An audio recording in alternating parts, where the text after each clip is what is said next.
Now, former opposition leader in Victoria, Matthew Guy, joins me live. Now, Matthew, we heard a comment from the AI industry group CEO Innes Wilcox just a minute ago describing the reaction to this announcement today as hopelessness and despair. Do you think that captures it correctly? Well, Sharri, we are in day 174 of the Victorian government's two-week plan to flatten the curve. And what we don't have today is a roadmap out of this. We have a roadmap that's a dead end. I mean, Melbourne is supposedly the restaurant and culture capital of Australia. That's going to end in the next few weeks. Today should have been a plan for the Premier to give us hope, to give us a light at the end of the tunnel that we're getting on top of this thing and business have a chance to recover. Instead, all we've got is this egocentric Premier. If there's ever more proof that he's out of touch, today is it. Today was his chance to give us a vision, to give us hope about what happens with Melbourne, what happens with our restaurant scene, what happens with small business, what happens with our school children and the mental health crisis they're now facing. He had that chance to deliver that today, and all he gave us was more hectoring and lecturing, and that ain't going to fix the problem. Well, the business community says that the Premier has virtually ignored all advice that they gave him about how to reopen the economy safely, like New South Wales has done, although New South Wales has fewer cases, of course, and that he instead relied on a supercomputer for this strategy. That's what he said at the press conference.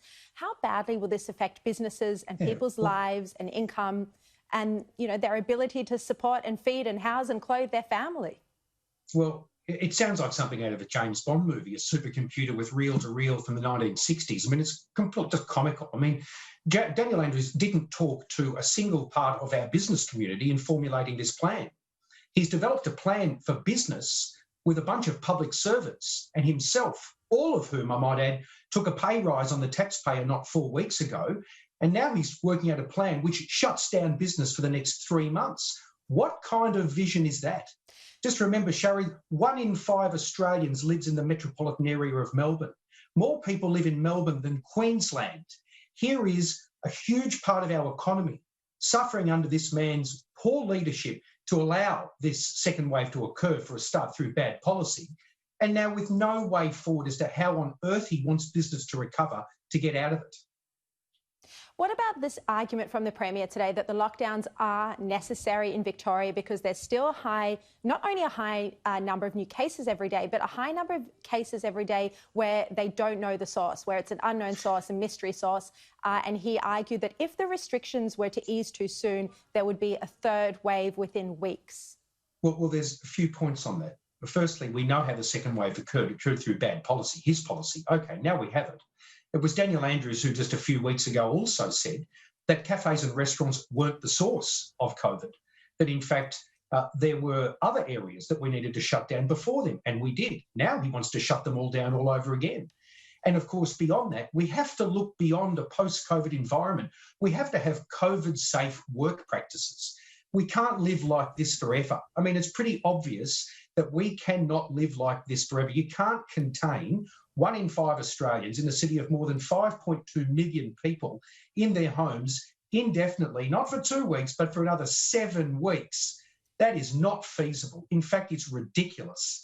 And so Daniel Andrews needs to develop a plan for a COVID-safe Melbourne and Victoria rather than just locking us all down, because that's what a couple of public servants tell him to do.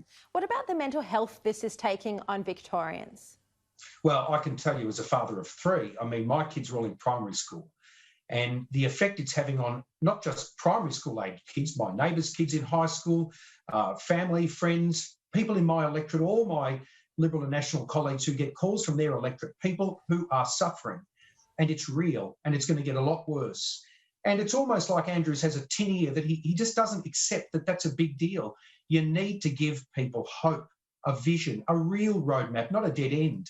And that involves developing a COVID-safe plan for the future about how we live with this, how we develop safe practices with it, as other states have done, as South Australia has done remarkably well.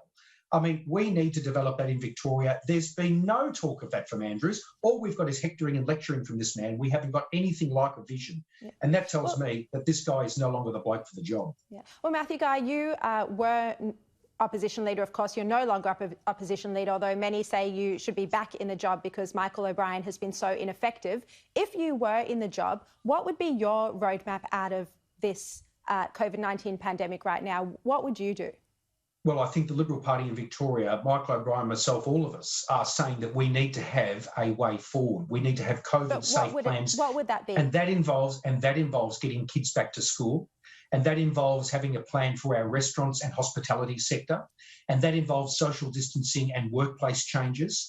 That involves working with groups like the AI group and Becky and others to work out how we can do this. But they haven't even been consulted. At what point would you do this? Because Daniel Andrews today, he does have a plan. It's reopening cafes at a certain time when there are less than 5 new cases. What would be the number of cases when you would start to reopen the economy? I think the reality is his plan that he has put forward is not going to occur. And I think that's what we have to work out with groups like Becky, for instance, or the AI group, is how do we manage it and what is appropriate for those certain workplaces, certain floor spaces, certain size of restaurants. How do we manage it with kids coming back to school? We've seen from the Premier's own language, kids aren't a transmission source. We're not seeing it through schools. Would you reopen? Reopen right now, though?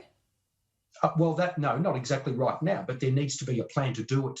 And there needs to be a plan beyond saying that some kids will never go back to school this year. That's not feasible. We all know that's not feasible. And so therefore we need to have a better plan simply than saying it's all off, we can't ever talk about it again. Is the Victorian Liberal Party going to put forward an alternate roadmap out of this? And if so, at what number would you start to reopen the economy and send kids back to school? And when I say what number, I mean what number of new COVID-19 cases a day? Well, we've already put out a number of plans about reopening the economy and indeed getting kids back to school. And that involves particularly around in a number of months after the school holidays. But, Sharri, you first of all have to talk to business and ascertain what they can do. You can't simply say, well, in 2 months' time, this is it, when business haven't even been consulted. The first thing we would do, as Michael O'Brien and others have said, is we would talk to business to see what they can ascertain. And more than ever, the Treasurer needs to sit down and work out what businesses need to be supported the most, rather than saying, well, that's all up to the federal government. Not good enough. Okay. Not good enough. Matthew Guy, thank you very much for your time this evening. Thanks for your time.